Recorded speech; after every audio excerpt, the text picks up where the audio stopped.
The Kremlin says Russia is ready to send a delegation to Belarus for talks with Ukrainian officials.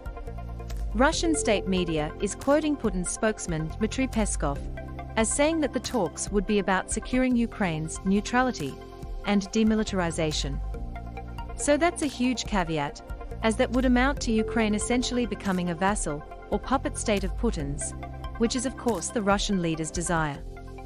Ukraine's President Volodymyr Zelensky has called for talks, but it's unclear and unlikely that he would accept these terms.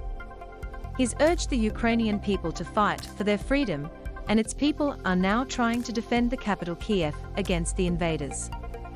Ukrainian soldiers defend a bridge in Kiev on Friday.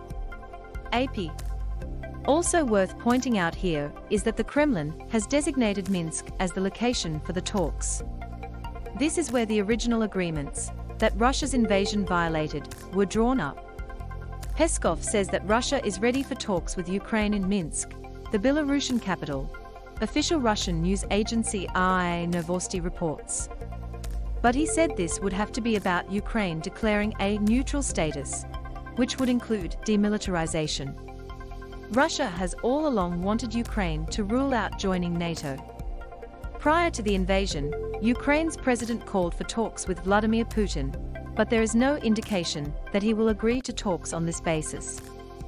Minsk is significant because it's where the original agreements were signed to try and bring an end to the conflict that broke out in 2014 in Ukraine's east. Russian President Vladimir Putin, left, shakes hands with then Ukrainian President Petro Poroshenko, right, as Kazakh President Nursultan Nazarbayev, center, looks at on prior to talks in Minsk, Belarus in 2014. Kazakh Presidential Press Service.